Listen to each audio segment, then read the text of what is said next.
Muito bem, 11 horas, 31 minutos, alguns segundinhos, e aqui estamos nós nos encontrando mais uma vez para esse bate-papo. A ideia é que, Deus permitindo, às quartas-feiras, por volta das 11h30 da manhã, nós tenhamos um encontro para uma conversa que seja edificante. Existem várias vozes nesse mundo, existem várias informações que correm em todas as direções e que, na verdade, acabam sendo distrações para as nossas vidas. E nós precisamos de ambientes, de oportunidades para conversarmos assuntos que sejam edificantes. Então, toda quarta, Deus nos permitindo, por volta das 11h30, algum amigo vai estar comigo aqui para conversarmos sobre assuntos, conversas que sejam edificantes.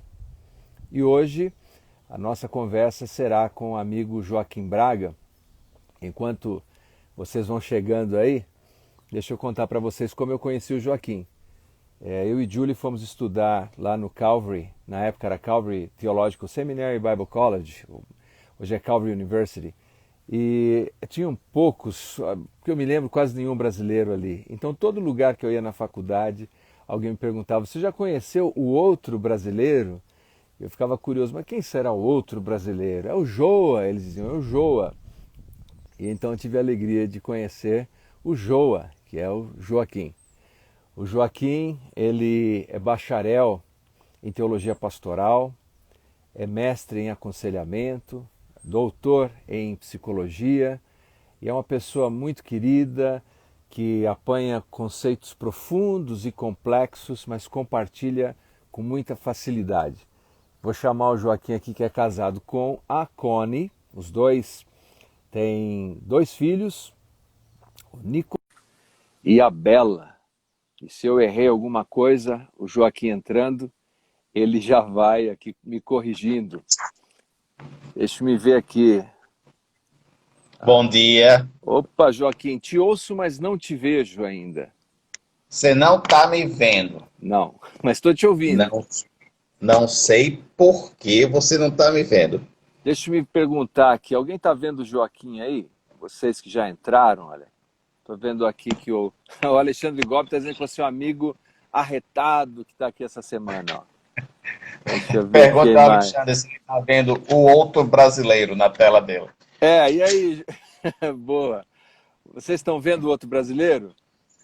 Está Ah, vendo sim. estão vendo. Então vamos assim, eu vou falando contigo mesmo sem te ver. O importante é eu te ouvir. Ai, ai. Muito bem. Eu estou escutando você tranquilo. Bom dia, Então, pessoal. ok, deixa eu me ver. Tá na área ainda aí, Joaquim? Eu acho que caiu a conexão dele, mas vamos chamá-lo novamente. Aí o Léo também. Sim, tô vendo o meu amigão, o Rodão. Oi, linda. Estou Bom aqui. dia. Rode, tudo na paz? Vamos ver você. Tá de volta, Joaquim? Como é, Leandro? Você está de volta aí? Você deu uma saidinha. Eu dei a saidinha, não. Você me expulsou e agora eu voltei. Eu não sei que perseguição é essa. Então vamos lá, vamos começar a nossa prosa aqui com os nossos amigos que estão por aqui. O Joaquim, uma das coisas que nós percebemos, nós que lidamos com ministério pastoral, lidamos com pessoas, né, é que nunca foi tão verdadeira a experiência que Deus disse àquele primeiro casal no jardim, de que a terra passaria a produzir espinhos, abrolhos, com o suor do rosto se comeria o pão, com dores se daria luz a filhos, né? E quando nós olhamos para a nossa volta, o tempo todo o ser humano parece tentar construir o céu na terra, né? Reconstruir o paraíso com suas próprias forças. Mas situações críticas como essa deixam claro que o paraíso não é aqui na terra. É isso mesmo, Joaquim?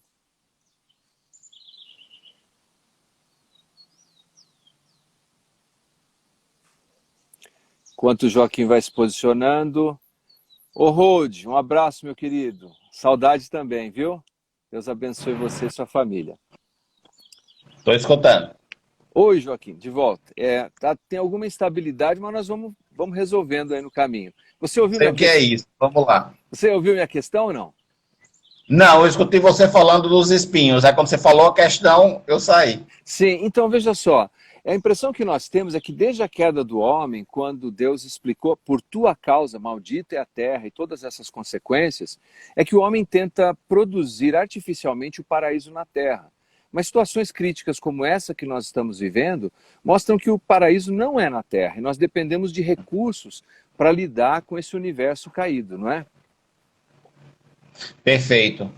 Precisamos, é interessante você falar isso, eu estava tendo uma conversa sobre isso ontem à noite com um grupo, falando dessa dinâmica constante da vida da gente, de a necessidade de balancear as demandas Uhum, que vêm sobre a gente e os recursos que a gente tem disponíveis. uhum, A gente sabe que no Jardim do Éden, no futuro, na eternidade, no céu, as demandas e os recursos vão viver em equilíbrio perfeito. Né? A gente vai ter todos os recursos para lidar com as demandas da nossa existência enquanto a gente vive com Deus, um com o outro, em estado de harmonia. uhum, Mas aqui, até chegar nessa eternidade, por causa do pecado, é um processo constante e, às vezes, a gente passa por fases na vida onde as demandas são uhum, muito mais fortes, ela vem com mais força, com mais violência, uhum, e a gente tem a impressão que a gente não tem recurso suficiente para lidar com elas. uhum, Né? Mas aí eu vou ressaltar a falar a palavra aí, impressão, porque Deus nunca nos deixa, né, desprovido de recursos. uhum, Recursos a gente sempre tem. O uhum. processo está em achar e identificar esses recursos para lidar com essas demandas de uma maneira correta, de uma maneira saudável. Uhum. Perfeito. E nesse período agora, particularmente da pandemia, porque obviamente os espinhos e os abrolhos têm crescido ao longo da história humana, mas nesse período agora, alguém chegou a dizer que especialmente as questões de lockdown, de quarentena, foi um dos maiores experimentos psicológicos que já aconteceu com a sociedade. Que tipo de deformação você viu surgir, Joaquim? Olhe, na minha experiência, minhas observações, minhas leituras, minha observação, meu trabalho com pessoas e minha própria experiência pessoal, o que eu acho que esse processo até agora de pandemia, de lockdown, o que tem feito, não é necessariamente de criar novos espinhos, mas de acentuar, de aumentar, de piorar os espinhos que já estavam lá na vida de cada um de nós.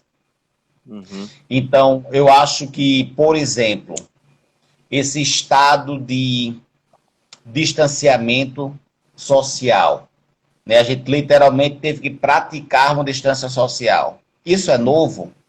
Não necessariamente. A gente vive vidas cada vez mais isoladas um do outro, fora de comunidade.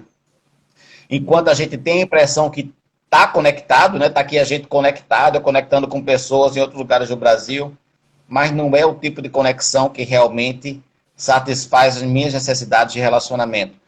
Então, distanciamento social só fez acentuar a solidão que muitos de nós a gente já vem carregando, já vem vivendo com isso. uhum, Estresse, ansiedade, mais uma vez, tudo isso só aumentou. Não é novo. O conteúdo não é novo. É uhum, maior, é mais profundo, é mais impactante, na minha uhum, experiência. uhum. É muito interessante, né? Eu sempre gosto de pensar a vida e as experiências por meio de uma leitura teológica das coisas, né? E particularmente quando nós olhamos ali no livro de Gênesis, nós vemos que aquela ruptura com Deus invariavelmente produziu a ruptura com o outro, não é? A ruptura Isso. do marido com a mulher, e depois a gente vê dos irmãos, dos pais com seus filhos. E eu gostei dessa colocação de que acentuou os espinhos que surgiram como consequência daquele pecado que nós chamamos de pecado original, né? Uhum. Hoje, como que é essa realidade de uma família e aos poucos está flexibilizando. Por exemplo, aqui na nossa região hoje nós estamos já no que eles chamam de fase verde, então as pessoas podem ir e vir com maior liberdade, mas ficaram várias rusgas. O que você acha que acentua quando a gente apanha duas pessoas ali e coloca nesse ambiente, que algumas vezes não estão resolvidos espiritualmente, inclusive, porque eles têm experiência religiosa, mas não têm uma experiência de relacionamento com Cristo? O que pode ser acentuado? Quais são esses espinhos? Olha só, eu acho que o que nesse contexto aí, uma das coisas que é acentuada, uma das dinâmicas, é a falta de perspectiva fora do contexto da pandemia. Esse contexto presente se torna 100% da nossa realidade, se a gente não tiver cuidado. A gente pensa que tudo é sobre o vírus, tudo é sobre a pandemia. E a gente começa a criar aquela tunnel vision, né, que a gente chama em inglês, aquele visão de túnel, né? Uhum. Que a gente vê as coisas de uma maneira limitada. Uhum. E a gente pode esquecer com muita facilidade que tem muito mais existindo aqui ao nosso redor, em nossas vidas. Isso não pegou Deus de surpresa. Tem uma realidade espiritual que transcende a presença desse vírus, o impacto desse vírus, o impacto econômico e social. Então, responder a sua pergunta, acho que uma dinâmica é essa, se a gente não tiver cuidado, é de restringir a nossa perspectiva até que a gente perde o foco. Uhum. Entre as pessoas, o seu exemplo assim, essas duas pessoas, o que pode acontecer também é o conteúdo emocional de cada um que está mais acentuado, aí eu estou mais ansioso, eu estou mais nervoso, eu estou mais sozinho. Isso vai se tornar material entre as duas pessoas. Então, tem um conteúdo, um espaço presente ali entre os dois com mais ansiedade, com mais expectativas até um do outro, mais demandas, que o outro vai precisar fazer mais, ser mais, para atender as minhas necessidades que estão atualmente maiores do que em geral. Sim. Se fosse só um sentindo isso, tá ótimo, mas quando é os dois precisando de mais cuidado, quem vai servir a quem? Quem vai ter recurso suficiente para oferecer ao outro? Torna uma dinâmica meio complicada aí, bem frágil esse processo. Pode ser. Faz sentido. Sim, claro. Eu vi alguns dados que foram chocantes por um lado, né? Por exemplo, o abuso de crianças, né? Prática de pedofilia que aumentou exponencialmente nesse período, a violência doméstica, violência verbal e física. Então nós vemos que problemas que estavam mascarados enquanto as pessoas podiam sair dos seus lares, porque obviamente que esses problemas não nasceram ali, né? A pessoa carregava isso ou maquiava de alguma maneira.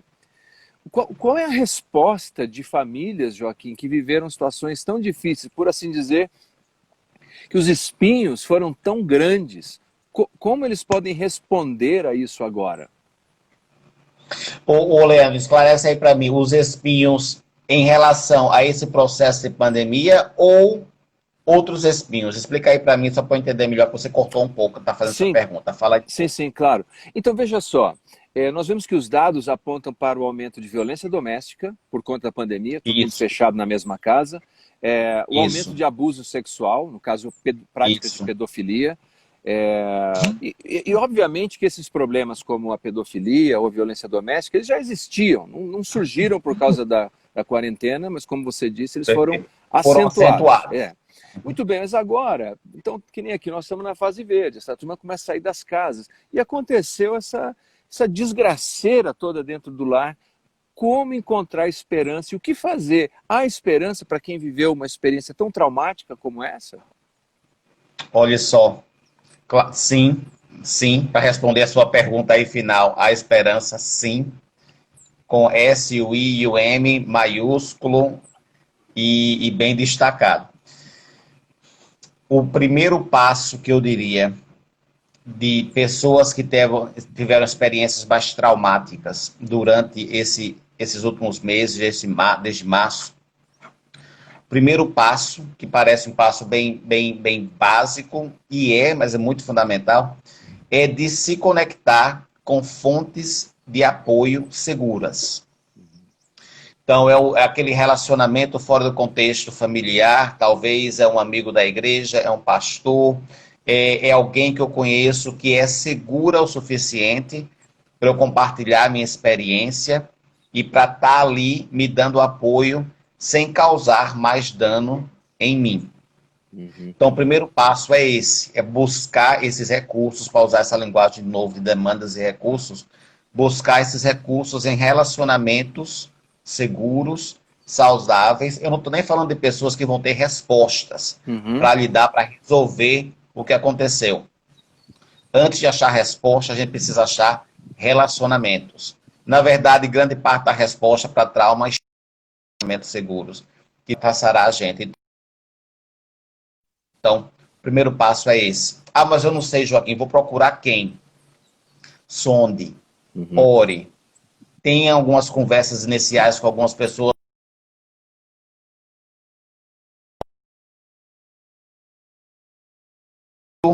Mais uma vez, parte da minha teologia é que Deus não vai desamparar a gente. Se eu passei por uma experiência traumática, Deus vai trazer pessoas, comunidades, grupos na minha vida para ajudar a caminhar comigo. Então, o primeiro passo que eu diria é esse, é de conectar com relacionamentos seguros. Legal. Então, eu posso entender que um dos recursos que Deus disponibiliza para as pessoas lidarem com seus traumas, ainda que seja tão profundos como esse, ou menores que estes, são pessoas. Esse é um dos recursos. Pessoas. Tá. E no... rapidinho, só que é um pouco complexo, né? Porque esses traumas são criados por quem? Por pessoas. E eu estou dizendo aqui que parte da cura vai vir de onde? De pessoas. Né? Então, você cria uma tensão dentro da gente que passou por trauma. Se pessoas que eu confiava fizeram isso comigo, por que é que eu vou aqui me confiar de novo, me colocar numa situação semelhante?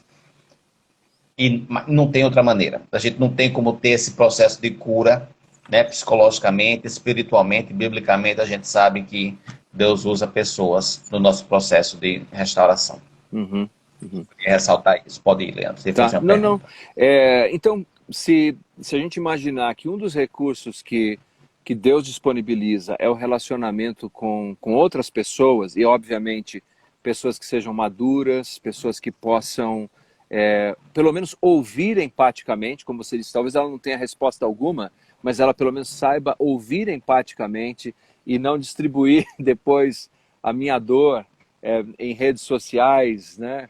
Ou fazendo fofoca a respeito dos meus problemas. Daí eu acho que a capacidade de discernir.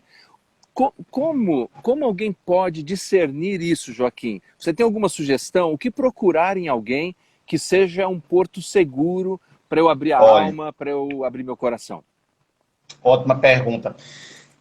Eu vou usar uma metáfora que eu uso com pessoas, com clientes, quando eu estou fazendo uma sessão de aconselhamento e terapia. Sabe aquelas venezianas, né, que a gente usa na janela, né, que tem as palhetazinhas, né? Você pode abrir as palhetazinhas, aí elas podem ficar... Você pode subir ela toda, aí você vê o que está do outro lado da janela. Você pode baixar e você pode mudar o ângulo das palhetas para cobrir totalmente ou parcialmente. Por que eu estou falando disso? Isso aí é uma metáfora para esse nível de vulnerabilidade que a gente deve praticar para discernir quem é seguro e quem não é. Então, se eu estou saindo de um contexto aqui de trauma, de dor, de violação, eu não vou chegar para você, Leandro, que talvez eu mal conheça, e vou dizer, ô Leandro, deixa eu subir aqui a persiana toda da minha janela e vou revelar tudo. Não, porque eu não sei se você é digno desse material. Eu vou começar com a persiana toda baixa e eu vou mover aquelas palhetazinhas só um pouquinho. Eu vou compartilhar medidamente aqui o que está acontecendo comigo, estou me sentindo meio confuso, e eu vou ver como é que você vai receber aquele conteúdo. Você vai criar o espaço para compartilhar, você vai mostrar interesse, você vai fazer perguntas, você vai orar comigo, ou você vai dizer, Joaquim, mas isso é besteira, rapaz, seja assim não. aquele otimismo vazio, né, que as pessoas geralmente oferecem.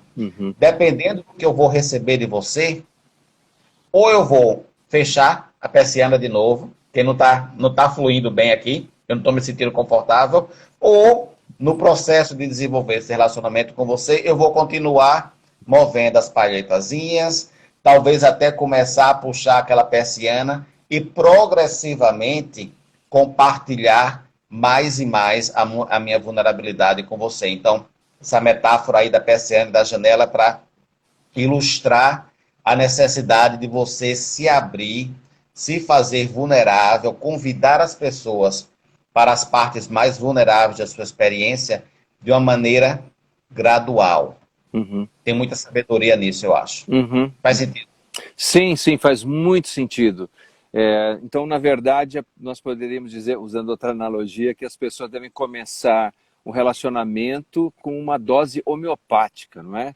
Ele não se lança, uma dose homeopática. Ele não se lança de cabeça logo rasgando o coração e os seus problemas, mas ele vai gradativamente conhecendo o outro, entendendo até onde ele pode ir com aquele conteúdo de dor. Não é? Perfeito. Só para adicionar mais um elemento, isso aí só vai fazer sentido se no processo dessas doses homeopáticas eu estiver ativamente refletindo nas suas respostas. Senão não vai fazer diferente. Então eu preciso estar aqui refletindo. Essa pessoa está fazendo perguntas? Essa pessoa está mostrando interesse? Essa pessoa está criando um espaço para eu ser desorganizado, para eu estar confuso, sem querer consertar tudo rapidamente? Então eu preciso fazer uma reflexão de como a outra pessoa está recebendo o meu material para eu poder discernir em que direção continuar indo.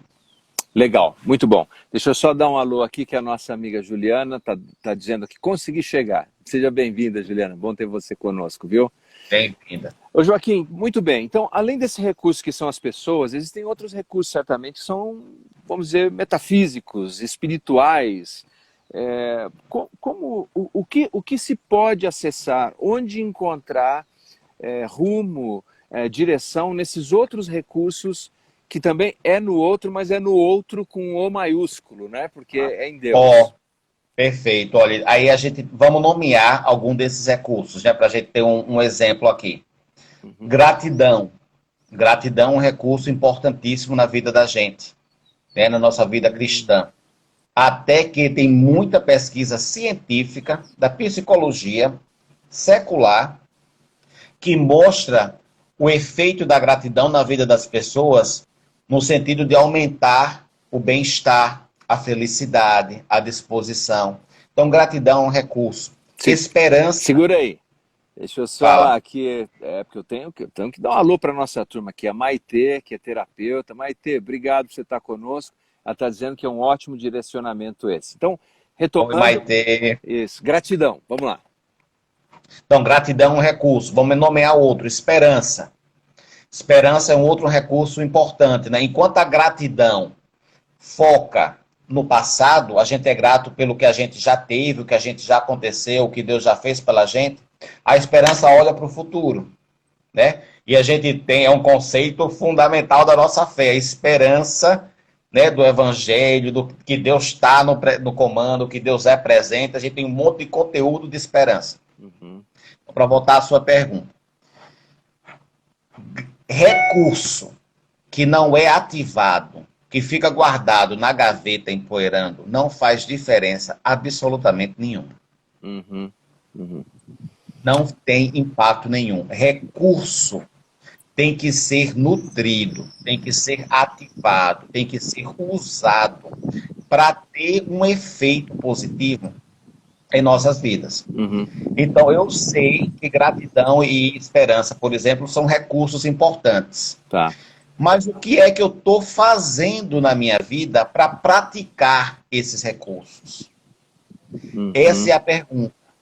O conceito de gratidão em si não vai fazer nada por mim. Mas a prática de gratidão vai.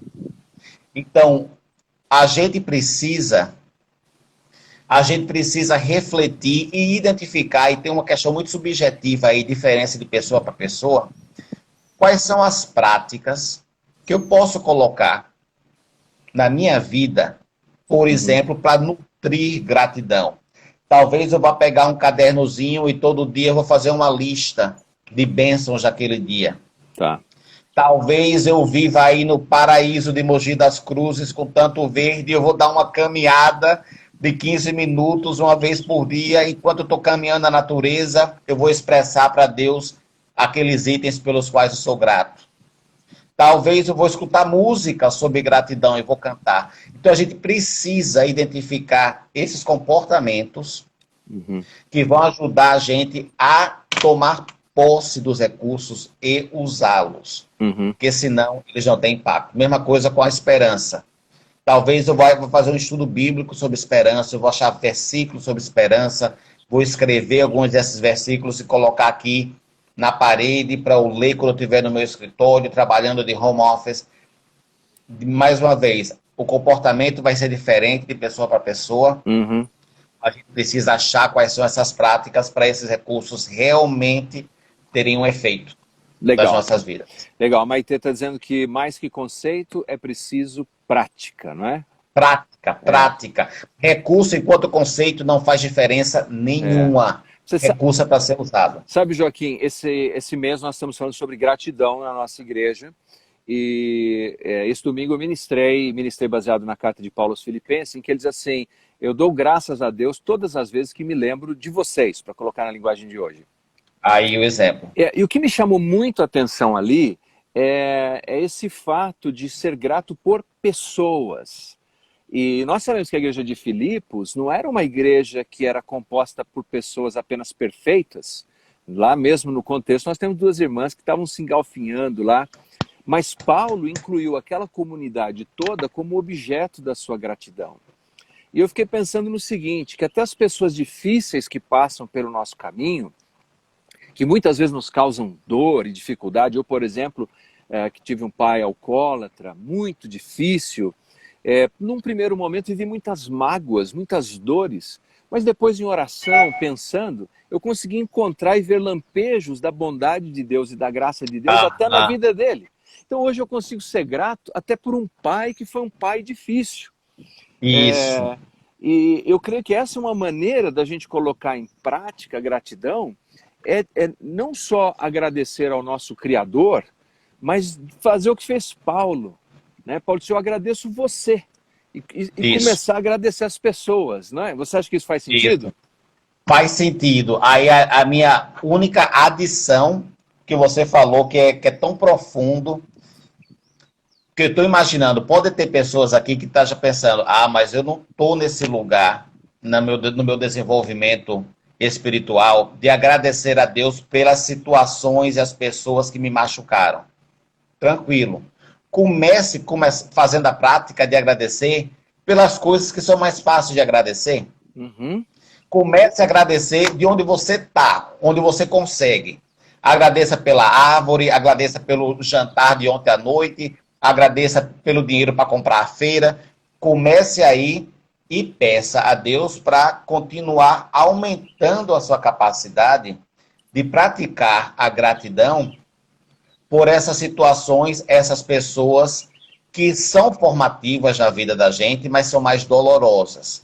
Porque até essa capacidade de ser grato por isso requer um certo empoderamento divino no coração da gente através do Espírito Santo. A gente não vai conseguir fazer isso independente de Deus. A gente precisa que Deus toque o coração da gente para a gente conseguir fazer isso. Muito legal. Aqui a Juliana está dizendo que tem saudade de Mogi, e Mogi tem saudade de você, Juliana. Tá dizendo que foi lindo eu compartilhar essa experiência.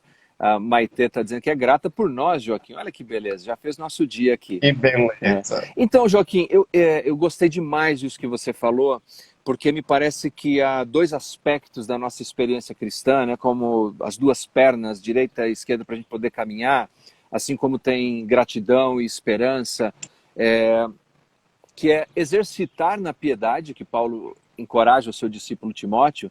E talvez quando nós pensamos em exercitar na piedade, é mais ou menos igual fazer exercício na vida física, não é?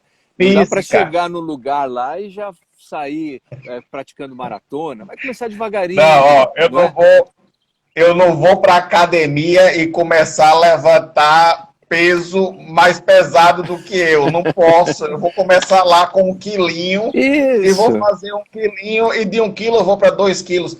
Eu acho que às vezes Sim. a gente acaba colocando na cabeça da gente essa espiritualidade Uhum, que é tão idealista, uhum. que ao invés de encorajar a gente, acaba desanimando. Eu me lembro no começo da minha caminhada com Cristo, estava aprendendo sobre a importância da hora devota, né? O devocional que Sim, a gente sim. chama de ler a Bíblia, de orar. E eu me lembro do exemplo que me foi dado por essa pessoa que estava me discipulando sobre esse missionário na China, que se acordava todo dia antes do sol nascer, não tinha um dia que o sol nascia que ele já não estava tendo tempo com Deus. Belíssimo. É, Aquilo para mim não me encorajou em nada, porque a mensagem para mim foi: eu nunca vou conseguir chegar nesse patamar de espiritualidade. Eu mal estou conseguindo ler minha Bíblia é verdade. de tarde, de noite. Como é que eu vou chegar, acordar 4 horas da manhã? É, Então, a gente precisa começar de onde a gente está e legal. dar os passos que a gente pode. Legal. Eu gostei do outro lado que você falou, e é isso mesmo, é começar aos poucos, agradecer por coisas pequenas do dia a dia, como vocês, por aquilo que a gente consegue já ser grato a Deus, consegue agradecer as pessoas, né? Isso é muito legal. Só uma observação aqui, está dizendo que Isaías conseguiu chegar, e que é bom estar Pois conosco aí, aqui. Juliana está dizendo que quando mudou para a cidade lá em Itatiba tinha dificuldade de agradecer, sentia até raiva, certamente já superada, não é? E aqui tem a Si, que está dizendo: 2 pessoas que admiram essa live, não dá para perder, por favor, grave para a gente resistir. Obrigado, Deus te abençoe. Então, o outro lado que você falou, que eu acho que é muito legal, é entender, por exemplo, quando nós vamos para as epístolas e nós vemos as recomendações, particularmente em Paulo, que é muito organizado no seu pensamento, que apresenta lá a teologia, depois a aplicação, ele apresenta isso, continuamente a nossa dependência do Espírito de Deus. Não é? E você falou isso. isso. Eu acho que um dos problemas é a gente reduzir as virtudes do Evangelho num humanismo, num behaviorismo, numa mudança comportamental meramente humana. Comportamento. Não é Isso. isso? E aí por dentro a gente acaba se tornando aquilo que Jesus condenou nos fariseus, que por Isso. fora pareciam muito bem resolvidos, mas por dentro eram sepulcros, não é? Isso, isso. E é uma cilada tão fácil para a gente, né? O coração humano acho que tem uma propensidade de cair nessa cilada de tentar ter essa espiritualidade sem o Espírito Santo, que é um Sim. paradoxo, né? Isso não é bíblico. Então, qualquer espiritualidade que a gente tenha deve ser fundamentada no empoderamento do Espírito Santo, que trabalha no coração da gente e equipa a gente, dá até a vontade para a gente, a disciplina, a necessidade de seguir esses caminhos. Eu acho que aí o recurso aí, já que a gente continua falando de recurso, Sim, sim. é o recurso da reflexão. Né? O salmista escreveu lá no final do salmo: sonda-me, ó Deus, e vê se há algum caminho, né, dentro de mim que precisa ser alterado. Estou parafraseando. A gente precisa ter essa prática em relação à nossa caminhada com Deus. De Deus, sonda o meu coração, onde é que eu estou tentando caminhar sem o Senhor, sem a sua ajuda? Onde é que eu estou tentando ser independente, talvez até fazendo uma coisa boa, mas independente de ti. A gente precisa praticar essa reflexão e pedir a Deus para vir e iluminar o coração da gente, para a gente ter esse entendimento e aí colaborar com ele para trabalhar nessas áreas de independência. Vamos para os nossos amigos aqui um minutinho. O Calixto está dizendo: a gratidão é a chave para sairmos do calabouço do ressentimento. Muito contente por esse bate-papo. Obrigado, Calixto. Profundo, né? Bem legal. A Juliana está dizendo assim sobre gratidão: hoje consigo tentar ser mais grata por estar aqui, que é lá na Itatiba, que é legal. Ela está com falta de emoji, viu? Eu entendo. Mas, olha esse fundo aí. Mas Itatiba é legal, tem um zoológico sensacional lá, viu? Deixa eu ver aqui, ó. A Maitê está dizendo: sou grata pela chuva, pela natureza, por um banho quente, por tomar um café gostoso, coisa simples. E a Fi Miranda está dizendo... Oi, então oi. Joaquim, define aqui para a gente agora, você falou de esperança. E as pessoas têm a tendência de ver esperança como a gente usa coloquialmente. Esse é um problema, porque a gente arrasta virtudes cristãs também para o plano do coloquialismo. Por exemplo, eu tenho esperança que não vai chover amanhã. Eu tenho esperança... Eu espero que amanhã... Isso. Então, nos ajude, por favor, a entender o que é esperança do ponto de vista bíblico cristão. Olha só, a gente usa essa esperança com sentidos diferentes, né? Eu espero que amanhã eu consiga esse aumento de salário. Uhum.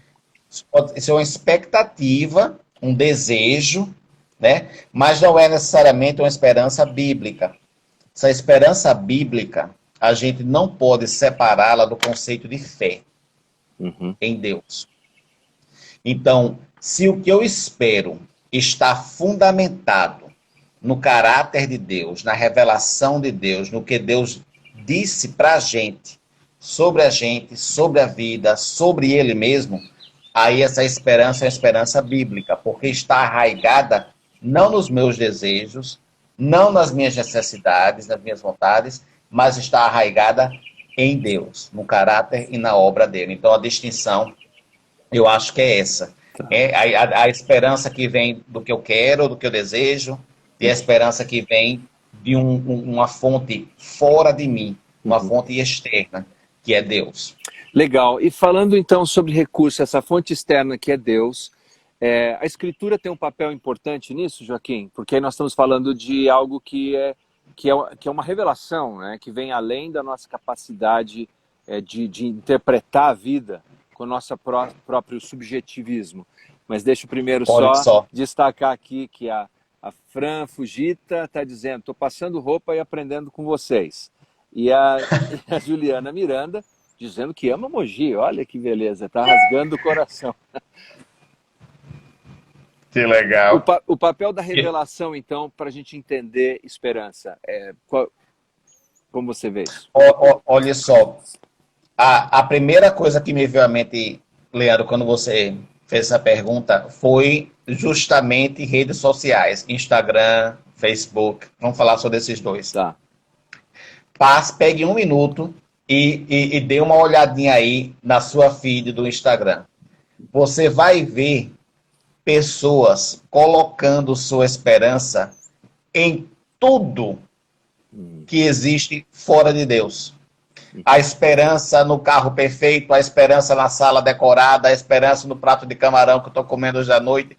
A nossa tendência de colocar esperança na criação e não no Criador. Voltando aí para Gênesis 3, o impacto do pecado. Então, eu acho que o coração humano, por desenho divino, a maneira como Deus criou o ser humano, é um coração que almeja, que precisa de esperança. Essa sede, todos nós temos. Nossa tendência de saciar essa sede por esperança na criação.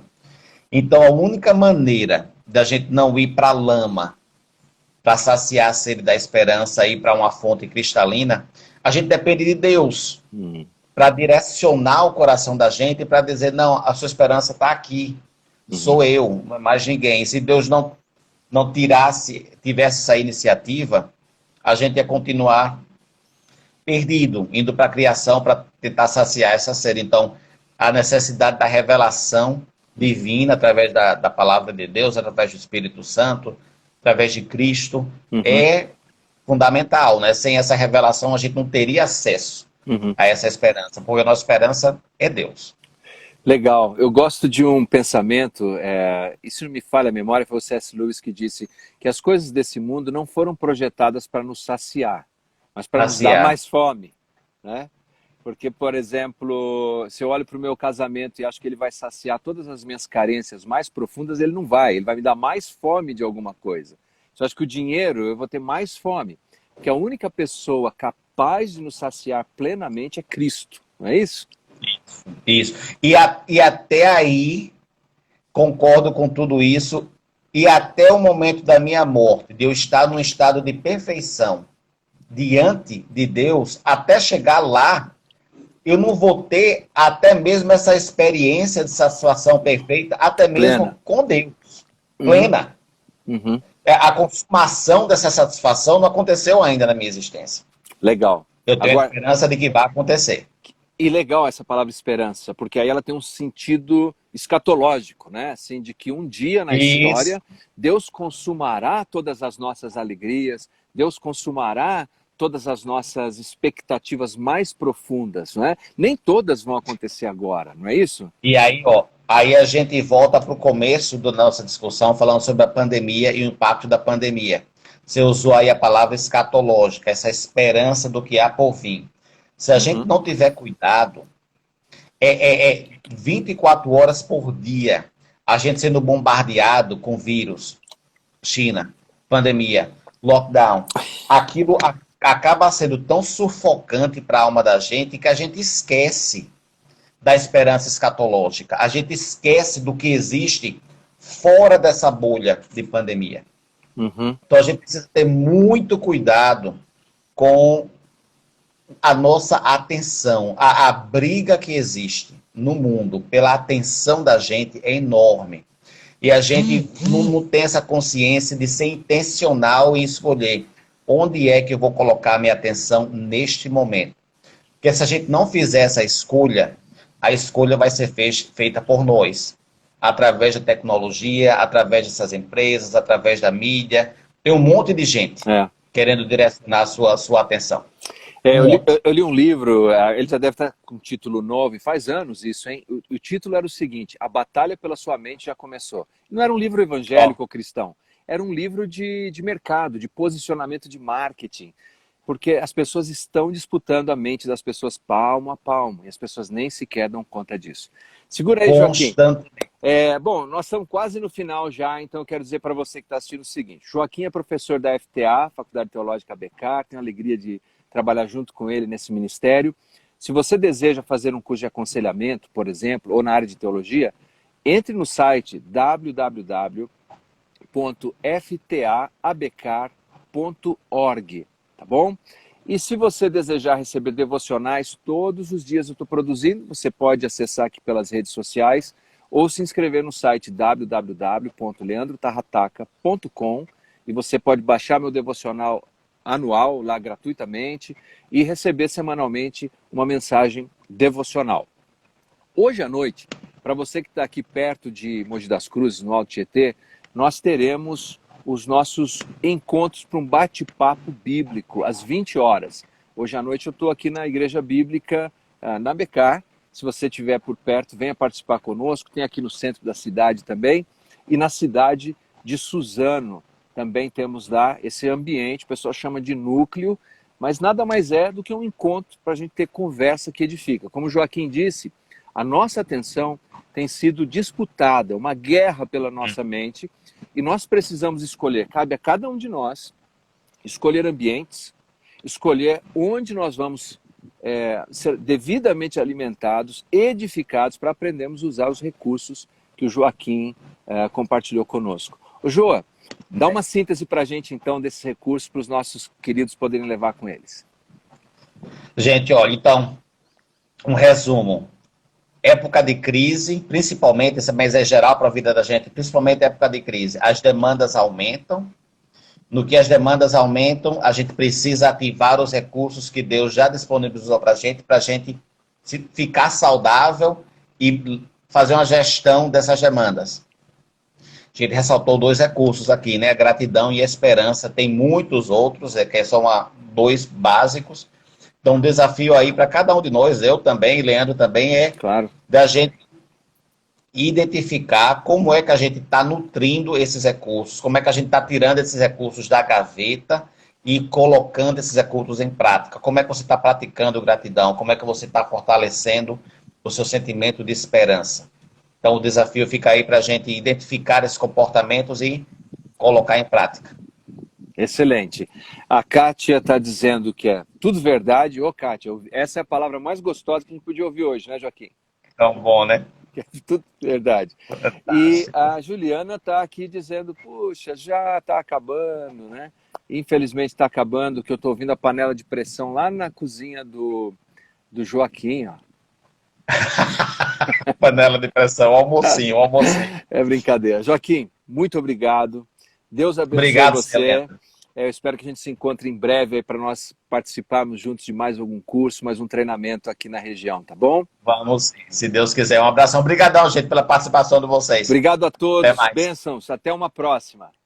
Deus abençoe. Tchau.